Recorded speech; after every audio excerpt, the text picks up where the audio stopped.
မကြေပွဲပြန်တွေ့ရင်အနိုင်ယူမှာဖြစ်လို့ခပတ်ကိုအဝါကြိတ်ထားဆိုပြီးဗန်ကိုသတိပေးလိုက်တဲ့ပန်တိုကြောင့်အားလုံးပဲမင်္ဂလာပါဗန်ကိုရှုံးထားတဲ့ပန်တိုကြောင့်ကတော့လက်ရှိဗန်ယူထားတဲ့ခပတ်ကသူ့ရဲ့ကိုယ်ပိုင်ပစ္စည်းဖြစ်တာမလို့မကြေပွဲသာပြန်ဖြစ်မယ်ဆိုရင်တော့သူပြန်ယူမှာဖြစ်ကြောင်းဒါကြောင့်ဗန်အနေနဲ့သူနဲ့မတွေ့ခင်အချိန်ထိခပတ်ကိုဝအောင်ကင်ထားဖို့လေတိုက်လာခဲ့တာပါပြီးခဲ့တဲ့သူတို့နှစ်ယောက်ရဲ့ပွဲစဉ်မှာဂျိုရှူအာဗန်ကပန်တိုဂျာကိုလက်ကျိုးသွားတဲ့အထိပြင်းပြင်းထန်ထန်အနိုင်ယူခဲ့ကောင်ချန်ပီယံခပတ်ကိုသိမ်းပိုက်သွားခဲ့တာအားလုံးလည်းအသိပါပဲအခုတော့အဲ့ဒီအရှုံးနဲ့စိုးရလာတဲ့ဒဏ်ရာတွေကနေဆေးဘက်ဆိုင်ရာကုသမှုတွေအလီလီခံယူပြန်လည်ထူထောင်ရေးတွေပြင်းပြင်းထန်ထန်လှုပ်ဆောင်ခဲ့ပြီးတဲ့နောက်ပန်တိုဂျာတယောက်100%အပြည့်အဝပြန်ကောင်းလာပြီလို့ကြေညာလိုက်ပါပြီသူကဗန်ကိုမင်းအခုအဲ့ဒီချန်ပီယံခပတ်ကြီးကိုဝဝလင်လင်ကြည့်ထားပြီးအဝပြောထားလိုက်ပါပြီးရင်တော့ငါ့ကိုထိုးမဲ့ရက်ကိုသာအတိအကျပြောလိုက်ငါချက်ချင်းစာချုပ်မှာလက်မှတ်ထိုးပေးမယ်အဲ့ဒါကငါပစ္စည်းဖြစ်လို့ငါပြန်လာယူတော့မှာဆိုပြီးစိန်ခေါ်လိုက်တာပါပထမဆုံးအနေနဲ့ကျမတို့စဉ်းစားရမှာကဒဏ်ရာကိစ္စပါပဲ MMA လောကမှာအယိုးကျိုးတဲ့ဒဏ်ရာဆိုတာတာမန်ဒဏ်ရာတော့မဟုတ်ဘူးရှင်စိတ်ပညာအရာအယိုးကပြန်ဆက်သွားတယ်ဆိုပေမဲ့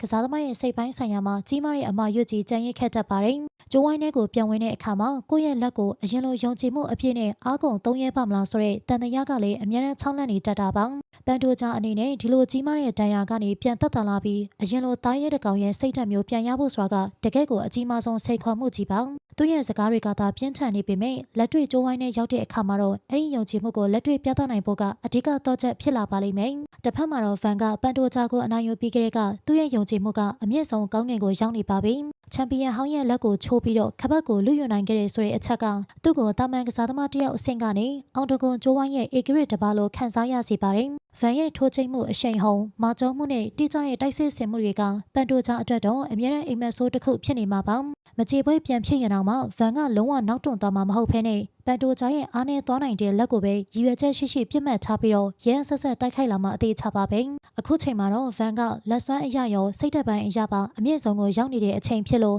သူ့ကိုဖြုတ်ချဖို့ဆိုတာဘယ်သူအတွက်မဆိုတောင်ကြီးတစ်လုံးကိုတွန်းရတယ်လို့ခက်ခဲနေမှာပါပဲဒါဆိုရင်ပန်တိုဂျာအတွက်အခွင့်အရေးလုံးဝမရှိတော့ဘူးလားအဲ့လိုလည်းမဟုတ်ပြန်မှုရှင်ပန်တိုဂျာဆိုတာကလွယ်လွယ်နဲ့အရှုံးပေးမဲ့ကစားသမားမျိုးမဟုတ်ပါဘူးသူ့ရဲ့အတွေ့အကြုံ 5IQ နဲ့မြေပြင်ချုပ်ကွက်စွမ်းရည်တွေကကမ္ဘာအဆင့်မှာရှိနေတာပါပန်တိုဂျာအနေနဲ့ဗန်ကိုအနိုင်ယူခြင်းနဲ့ဆိုရင်တော့ standard striking ထက်မြေပြင်ကိုခေါ်သွားပြီးချုပ်ကွက်တင်နဲ့အသာစီးယူဖို့စ조사ရပါလိမ့်မယ်အချို့အဖြစ်ပြောရရင်တော့ပန်တိုဂျာရဲ့စကားတွေကိုကျမတို့လုံးဝလစ်လူရှုလို့မရပါဘူးနော်သူဟာခပတ်ကိုပြန်လို့ခြင်းလို့အသက်ကိုယ်တော်ပေးပြီးကစားမဲ့အနေအထားမှာရှိနေတာပါဒါပေမဲ့လက်တွေ့ကျုံးဝိုင်းထဲမှာတော့ဂျိုရှူအာဗန်ရဲ့လက်ရှိအင်အားနဲ့ယုံကြည်မှုတွေကအတိုင်းစားမရှိအောင်ကြီးမားနေတာပါသူတို့နှစ်ယောက်ရဲ့မကြေပွဲကတော့တာမန်ချန်ပီယံလူပွဲတစ်ပွဲမဟုတ်တော့ပဲတယောက်ရဲ့မာနနဲ့နောက်တစ်ယောက်ရဲ့တမိုင်းသည့်ရေထုံမှုတို့ထိတ်တိုက်တွေ့ကြမဲ့သွေးထွက်တန်ယိုစစ်ပွဲကြီးတစ်ပွဲဖြစ်လာမှသိကြပါတယ်ပန်တိုဂျာပြောသလိုသူ့ပစ္စည်းကိုပဲသူပြန်ယူသွားမလားဒါမှမဟုတ်ဗန်ကပဲဒုတိယအကြိမ်မြောက်အဆက်ခွဲသွားမလားဆိုတော့ပရိသတ်တို့ရဲ့အမြင်ကိုလည်း comment မှာဆွေးနွေးပေးခဲ့ပါဦးနော်ဆက်လက်ပြီးအားကစားသတင်းများအတွက်ကျမတို့ရဲ့ channel ကို like and subscribe လေးလုပ်ပေးခဲ့ပါအောင်ရှင်